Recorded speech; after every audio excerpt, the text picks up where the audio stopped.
Sales में objections. ये शब्द सुनते ही कई लोगों को घबराहट होने लगती है ना? पर क्या हो अगर मैं कहूं कि ये ऑब्जेक्शंस असल में ना नहीं बल्कि कामयाबी की तरफ पहला कदम है। चलिए आज इसी नजरिए को समझते हैं। चलिए एक बहुत ही जानी पहचानी सिचुएशन को देखते हैं। क्लाइंट सामने बैठा है, सब कुछ बढ़िया चल रहा है और फिर वो एक लाइन बोलता है, ये तो बहुत महंगा है। और दिमाग की बत्ती जलती है, चलो डिस्काउंट दे देते हैं। रुकिए, यहीं पर ज्यादातर लोग गलती कर बैठते हैं। सबसे पहले और सबसे जरूरी हमें अपना नजरिया बदलना होगा। देखिए, ऑब्जेक्शन का मतलब रिजेक्शन नहीं होता, बिल्कुल नहीं। इसका मतलब है कि क्लाइंट दिलचस्पी ले रहा है, वो सोच रहा है। ये एक ना नहीं है, ये तो एक सवाल है, एक मौका है। और यहाँ एक हैरान करने वाली बात है, दुनिया में 99% सेल्स ऑब्जेक्शंस पता है कितनी तरह के होते हैं? सिर्फ 6। जी हाँ, आपने सही सुना, सिर्फ 6। इसका मतलब क्या हुआ? इसका मतलब ये है कि इन पर महारत हासिल करना कोई रॉकेट साइंस नहीं है, ये बिल्कुल मुमकिन है। सोचिए, अगर इन 6 ऑब्जेक्शंस को हैंडल करना सीख लिया जाए तो कोई भी एक एवरेज सेल्स पर्सन से सीधे एक सेल्स मास्टर की लीग में पहुंच सकता है। तो चलिए आज इसी मास्टरी का सफर शुरू करते हैं। तो सबसे पहले बात करते हैं उन 2 ऑब्जेक्शंस की जो सबसे ज्यादा सुनने को मिलते हैं। ये जुड़े हैं टाइम और बजट से। ये लाइन तो पक्का सबने सुनी होगी, सॉरी अभी टाइम नहीं है। और इस पर जो एक आम रिएक्शन होता है वही सबसे बड़ी गलती भी साबित हो सकता है। तो एक नौसिखिया, एक एवरेज सेल्स पर्सन क्या कहेगा? सर बस 2 मिनट लगेंगे।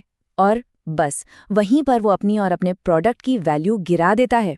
लेकिन एक मास्टर, एक एक्सपर्ट क्या करता है? वो कहता है, मैं समझता हूँ इस जरूरी बात के लिए 2 मिनट काफी नहीं है, बताइए हम आराम से कब बात कर सकते हैं। देखिए कितना फर्क है, ये कॉन्फिडेंस दिखाता है।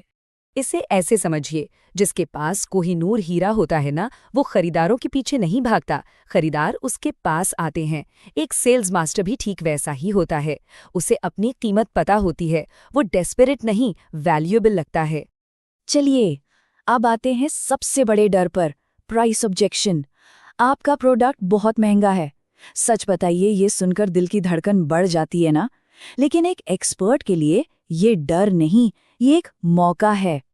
तो करना क्या है? बहस तो बिल्कुल नहीं करनी। 3 सिंपल स्टेप्स हैं। पहला, अग्री करें, जी हाँ ये एक प्रीमियम प्रोडक्ट है। दूसरा, उस प्राइस को क्वालिटी से जोड़ें, इसकी कीमत इसकी बेहतरीन क्वालिटी और लॉन्ग टर्म वैल्यू को दिखाती है। और तीसरा और सबसे जरूरी, सस्ते का रिस्क दिखाइए, बताइए कि कैसे सस्ते ऑप्शन बाद में ज्यादा मेंटेनेंस और सिरदर्द लेकर आते हैं।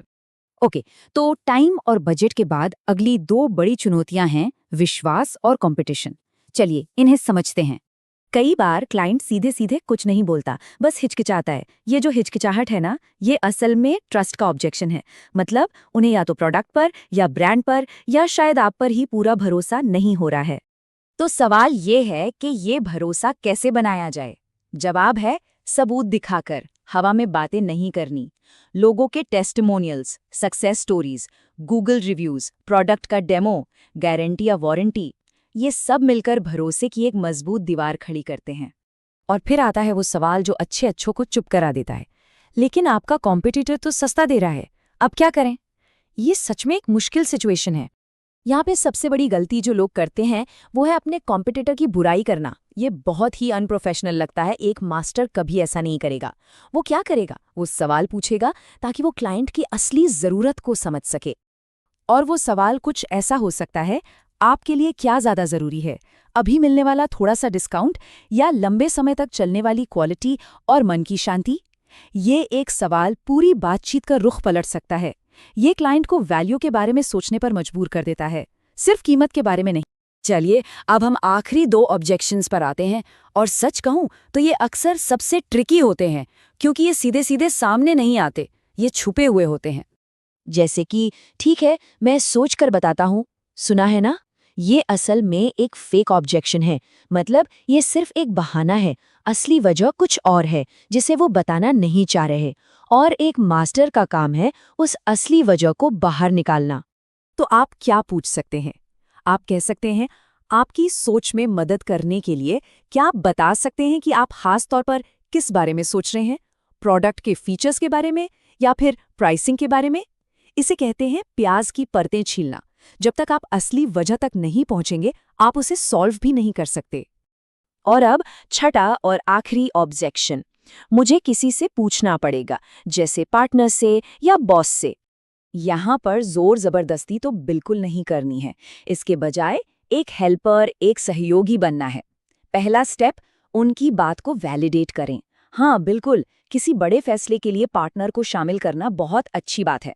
दूसरा, पता करें कि फैसला कौन लेने वाला है। और तीसरा, मदद ऑफर करें। अगर उनके कोई सवाल हो तो मुझे खुशी होगी अगर मैं उस बातचीत में शामिल होकर उनके जवाब दे सकूं। ये दिखाता है कि आप सिर्फ बेचने नहीं आए, आप मदद करने आए हैं। तो हमने ये 6 टेक्निक्स देखी, लेकिन इन सब के पीछे एक बड़ी सोच है, एक फिलॉसफी है। ये सब कुछ एक माइंडसेट शिफ्ट के बारे में है। और वो फिलॉसफी ये है, एक सेल्स पर्सन सिर्फ एक सेल्स पर्सन नहीं होता, वो एक सलाहकार होता है, एक एडवाइजर होता है।